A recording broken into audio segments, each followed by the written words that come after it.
Hello students, welcome to part 3 of chapter 2, that is forms of business organization. In the last part, we have studied about sole proprietorship, joint Hindu family, and also about partnership. Now, joint stock company is another form of business organization. What is joint stock company? It is a voluntary association of people who contribute money to carry on the business. So any person who is willing to contribute money and take part into the functions of business organization and become a part of business organization, then that is a joint stock company. Now, when we talk about characteristics or features of joint stock company, then it is considered as a separate legal entity.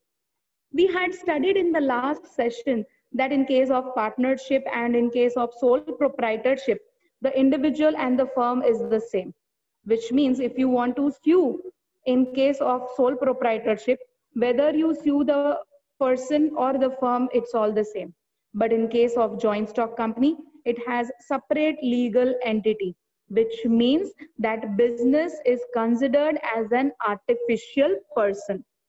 So if any person wants to sue or file a case against the company, then they have to do so in the name of the company. Like let's say, for example, that there are 5 board of directors and they are all together running this company. Let's say the name of the company is Shipra.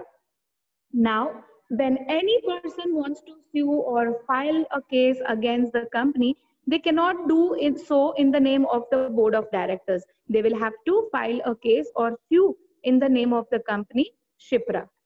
So this means that over here, joint stock company has a separate legal identity. The company is considered as an artificial person. Like how we have, like let's say for example that company like Reliance, if anybody wants to sue or file a case, they will do so in the name of the Reliance and not in the name of the person. So this is the example that company is a separate legal entity. Now in this case, it comes into the formation after all the formalities under the Indian Companies Act 1956 are completed. There are many legal formalities which are required.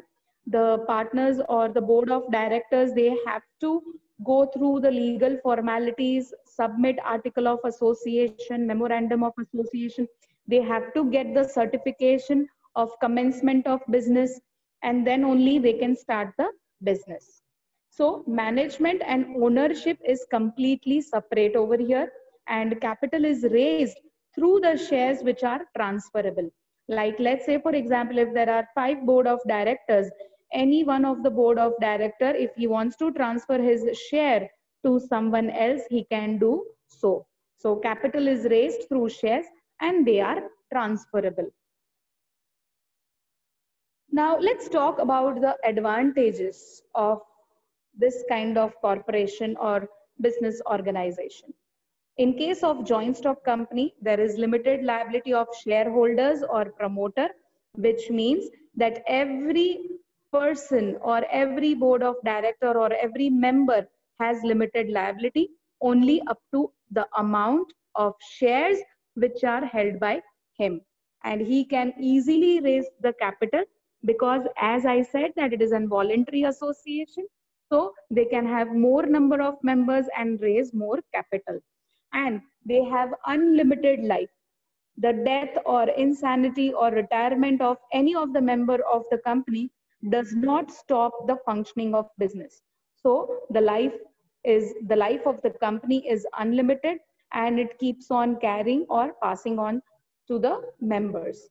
And there is ease of transfer of ownership, which means that I can easily transfer the shares to someone, and that person upon the transfer of share becomes the part of the organization.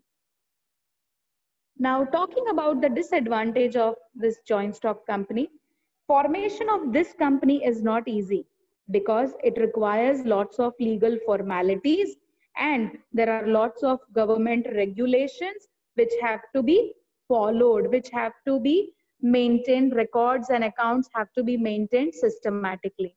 And in this case, they have to give all the details of the members in case of, let's say, article of association or memorandum of association. So number of members, their authority, the type of responsibility, the amount of work, their name, address, everything has to be mentioned in this legal documents, and it has to be registered or it has to be given to the according to government regulation, it has to be registered. And after that, they get the certification of commencement of business or incorporation of business, and only then they can start. Now, as I said, they are subject to corporate tax and dividend tax, and there is delay in policy decision because you cannot take certain decision without the consent or mutual consent of all the board of directors. And it is controlled by group of people, that is board of directors. There are two types of joint stock company corporations. One is private company and the other is public. So when we talk about private company, it is closely held by few people, that is minimum of 2 and maximum of 50 shareholders, and stocks cannot be traded on exchange and private equity cannot be raised. Whereas there are very less regulation as compared to public company in case of private company. When we talk about public company, name itself suggests that everything is controlled by the government. So stocks are held by large number of people, minimum of 7 shareholders, and there is no limit for the maximum number of people or member. And it can be listed on the stock exchange and then they can go. Similarly, even private companies, they can be listed on the stock exchange, but they have to fulfill certain conditions and norms which are set by SEBI, that is Security Exchange Board of India, and then only they can release their IPO depending on the conditions. And in case of public company, they have to follow many laws with regard to board composition and annual general meeting, which means that public company, they have every year they have to conduct AGM, that is annual general meeting, and they have to publish the whole functioning of the company, that is their income statement, to its shareholders. So again, they have separate legal entity, owner and management are separate in both the cases, but it is more difficult to set up and administer and organize things as many formalities are required to be fulfilled. Now let's talk about cooperative society after joint stock company. What is cooperative society? It is a voluntary association of people or business to achieve an economic goal with a social perspective. So over here, the main motive is welfare, or the social perspective is welfare of the people. Now, it requires minimum of 10 and there is no maximum limit, and registration of this cooperative firm is a must under Cooperative Society Act, and after the registration, it enjoys all the privileges of joint stock company. When we talk about advantages of cooperative firms, it is easy to form because there is no limit for maximum number, but minimum there has to be 10 members. So the minimum membership requirement is 10. So it is easy to form, and the capital which can be raised is higher because the more number of people who become part of this cooperative society, the more capital is going to be raised. But all the members, they have limited liability up to the extent of the shares or capital which is contributed by them. And there is stability or continuity in cooperative business, unlike sole proprietorship. So over here, even after the death of the partner or after his retirement, or if he becomes insane, the cooperative society will continue to exist. There is democratic management because every person or every member of cooperative society, irrespective of how much capital or how much contribution they have made, irrespective of all these things, everybody has equal right, which means one man, one vote.